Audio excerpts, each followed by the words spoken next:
What grossed you out so much in a relationship that you just left? Story 1. I had gotten to the point in the relationship where he didn't mind me in the bathroom while he used it.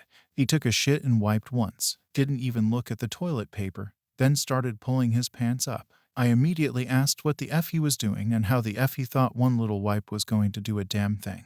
And he was like, I've never needed more than one look, then wiped again, probably expecting nothing to be there. There was a lot there. I don't know, I guess the idea of him just carrying on with his day with shit regularly caked up in his ass painted him in a different light for me. Wasn't ever able to reignite the attraction. Probably should have been the person-sized pile of garbage in his room that made me reconsider, but I had further limits than most, I suppose. Story 2. I'm late to the party, but there was a guy in my social circle that I had crazy sexual tension with. Nothing happened for the longest time. Then one day we bumped into each other in the city.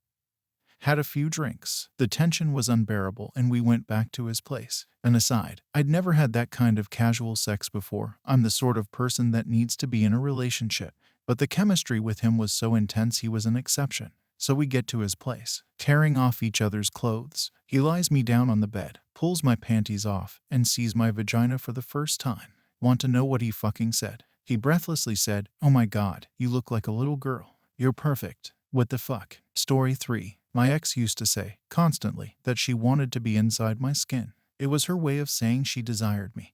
But it was fucking weird and off-putting, so I asked her to stop and she couldn't understand what was so uncomfortable about what she was saying.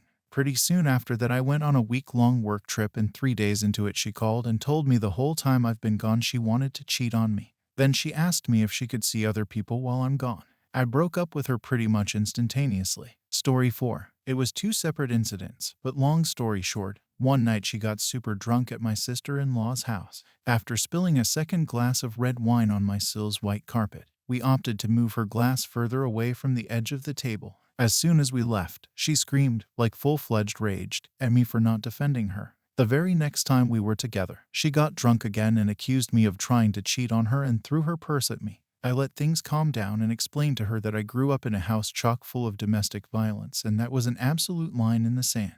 And for that reason, I was out. Story 5. Dated a girl for a while. Always seemed really well put together. Nice clothes, hair, and makeup. We usually hooked up at my place. Went to her apartment once and the smell when she opened the door should have been enough. There were dirty diapers, overflowing trash cans in every room of the house. There was a super small walkway through the mounds of dirty clothes to the bathroom.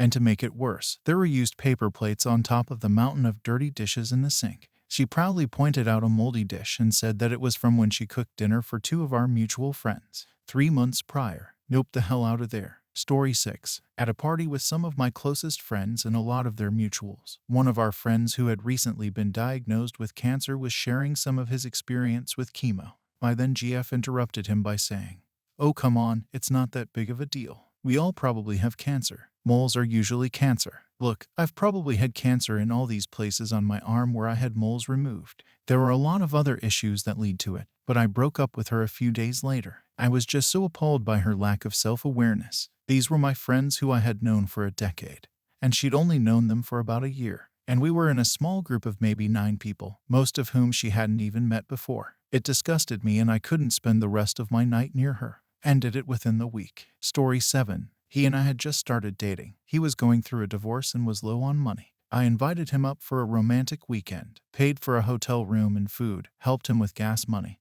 and even gave him some grocery money for the next week. All my treat. I was happy to help, and I didn't ask for repayment. Just asked him to get dinner next time we saw each other, if he could. He had the absolute audacity to text me, when he got home, that I was irresponsible with money. Edit, well shit, this blew up. To clarify a few things, I had enough of my own money that I was comfortable spending it on a romantic weekend for the both of us. I made it clear to him that I didn't expect anything in return, except if he wanted to pay for dinner or whatever the next time we saw each other. He did go through with the divorce, and last I knew, he was seeing someone else, but I can't be sure since he has me blocked on social media like the pussy he is. No hard feelings though. This was a couple years ago, and thankfully we weren't seeing each other long enough for me to be emotionally invested in the relationship.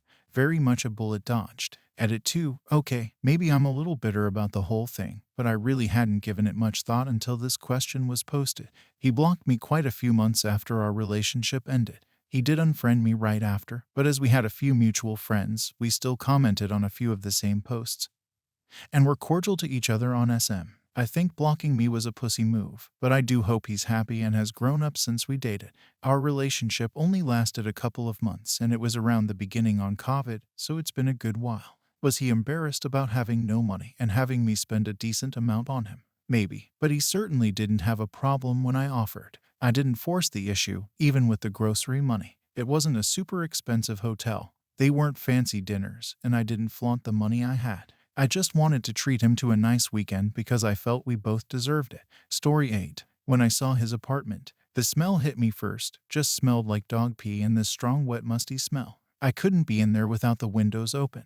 Piles of stuff everywhere, so much that it was spreading to the outdoor balcony and Diet Coke cans on every surface. The carpet was so dirty you could see all around the edges of the wall a little brown accumulation. And the dog wasn't potty trained. While the poo would get picked up, the pee was never cleaned, so it soaked into the carpet, and I learned quickly that if I didn't have shoes on I might get a wet little surprise soaking through my socks. The kitchen tile always felt tacky and greasy. He rarely did laundry of any kind. In fact, I never once saw him do laundry except the one time I offered to for him. He even had a little gaming den. Fortunately, the dog wasn't allowed in there, but again, I could see it had never been cleaned once. Dirt and dust and stuff piled everywhere, cans and old plates of food left out. He told me once that he wanted to get a mini fridge for it so he never had to get up. I was adamant that he didn't. I don't care if it's his place. The next step after that is peeing in bottles. It was shocking. He seemed so put together on the outside. And then to see how he lived, and this was after cleaning all day.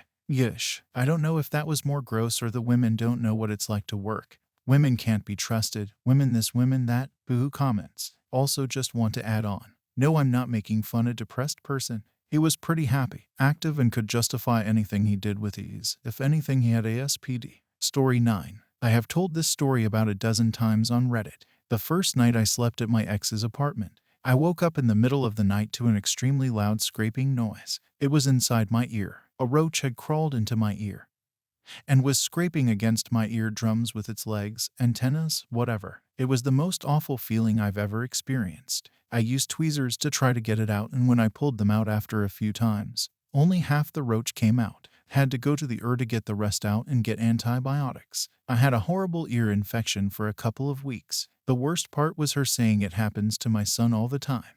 Like WTF. Found out she hid for wrappers and trash under her bed. Clean your fucking house. It has literally haunted me and given me PTSD.